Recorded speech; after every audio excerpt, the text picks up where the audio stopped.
Welcome into New York Giants Now by Chat Sports. I'm your host, Marshall Green. Make sure to subscribe because we're only putting subscribers' questions on this mailbag. So go down, hit that big red button, and help us get to 8,000 subscribers by the time of the NFL draft because we're going to go in lives for pick 5 and pick number 7, and you're not going to want to miss it.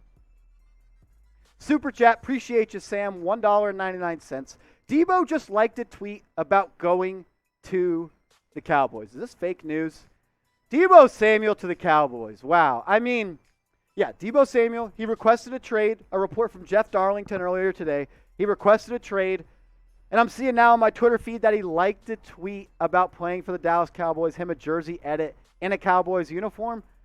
And that's just the worst case scenario. I mean, Deebo Samuel is one of the best football players in the NFL, and I would just not be a fan if he played for the Cowboys. I like Deebo. I like that he rocks out to Super Gremlin by Kodak Black, leading out of the tunnel into the playoff games. But if he went to the Dallas Cowboys, I'd hate him because I think it would make them one of the best offenses in the NFL. What a way to replace Amari Cooper. Trade out Amari Cooper and trade for Deebo Samuel. Appreciate your super chat, Sam. Juan Rowlett, if the Giants trade one of the first-round picks, what player do you think they should trade for? If the Giants trade one of their first-round picks, do you mean like trade the first-round pick straight up for a player? What about trading pick number 7, Daniel Jones, James Bradbury, and maybe like a future third-round pick for Deebo Samuel? A lot of people might be like, whoa, Marshall, we don't got any salary cap space. The thing is, the Giants have about $7 million in cap space right now. Deebo Samuel has about a $4.8 million cap hit this season. So, if you do the math, 7 plus the $12 million you save from James Bradbury, that's about 20. You get some salary cap relief for Daniel Jones, you're at about 27. Then you only take a cap hit of Deebo Samuel of about $4 million. And then you extend him and backload the contract to pay him in the later years. Do I think it happens? No, but I appreciate your question. David Hand, yo Marshall, how short of a leash does Danny worst pick Jones have? How short of a leash?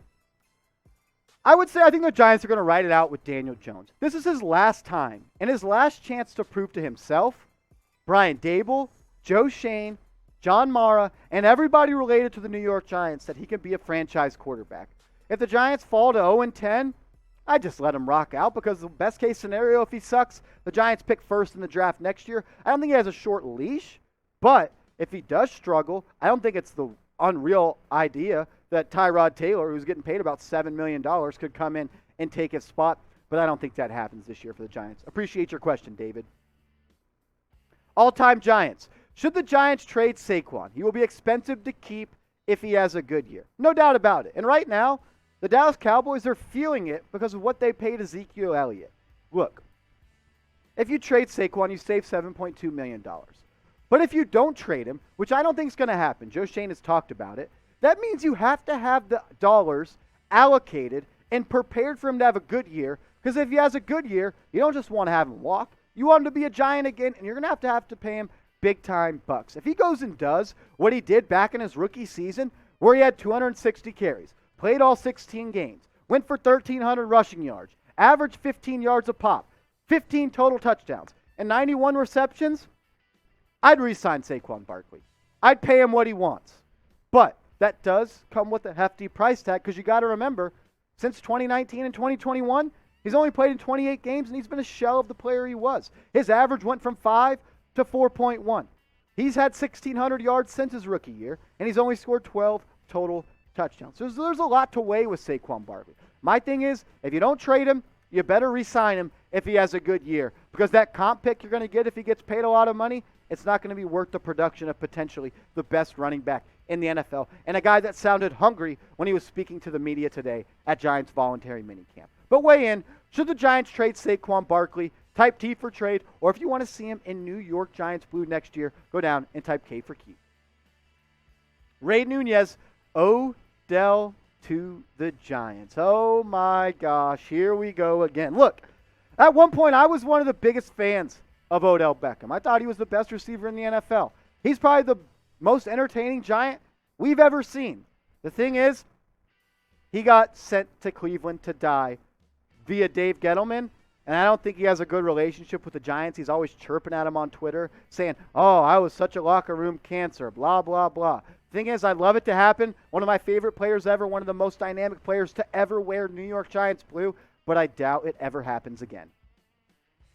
Pixie Dust. Is the O-line still a need in the draft with all the pieces? Absolutely. 100%. The Giants' offensive line is still a need. In my opinion, they only really signed one starter on the offensive line. Garcia, he's okay. Feliciano, he's okay. Glowinski, he's going to be your starting right guard. In my opinion, you need a starting center. You need a starting left guard, and you need a starting right tackle. You got to get a right tackle at pick number 5 or 7, and then through the other rounds, the Giants, they have 5 top 82 picks in the NFL draft. Hopefully you get a left guard and a center at those spots. Gritty Guapo, I heard in the barbershop today that Eli Manning is coming out of retirement. Is this a bit? Is this some kind of joke? Eli Manning's done. He's done. I love him. I got me a 10 jersey. I love Eli Manning as a first ballot Hall of Famer, but hang it up. He's done. I guess you're enjoying 420 as a holiday. Appreciate it, Gritty Guapo. Hey, it's Drizzle. Daniel Jones over under 3,000. It's better be over. It is. If it's under, he will not be a starting quarterback in the NFL next year, and it won't be for the New York Giants. If Daniel Jones can do what he just did his rookie year, where he played in 12 games, when he came in relief for Eli Manning, he had 24 touchdowns and 12 interceptions. That's 24 touchdowns in 12 games. We play 17 games now. So can I get 30 tutties from Daniel Jones? Is that lofty? Yes. But if he goes for less than 3,000 yards and less than 15 touchdowns, he's not going to be a New York Giant anymore. This next one coming in from Fred Green. My best case scenario is Neal and Gardner. Look, that's a win-win for the New York Giants. You get one of the best offensive tackles in the draft at Evan Neal. Some people have him as the best. I think he slides easily to the right side. And Sauce Gardner. You get a guy that could be a potential shutdown corner in the NFL draft. Someone that you can put on that island, and he can lock up number 1 wide receivers and travel from sideline to sideline. Sauce Gardner, he fits exceptionally well in a Bryant or a Wink Martindale system, a press man guy with length, 4.4 speed. I'm all in on Sauce Gardner, and if Evan Neal and Gardner at the picks at 5, number 7, I'll be doing jumping jacks here on live when we go live on Giants Now. Speaking of that question, who do you want the Giants to pick in the first round? Give me 2 names in the comments section. 1 at number 5, 1 at number 7. I like Neal and Gardner. I prefer Aquanu a little bit over Evan Neal. But if you get a guy like Aquanu or Neal at number 5, I think you got to go and lead towards a pass rusher like Kayvon Thibodeau at 7 or Sauce Gardner at pick number 7.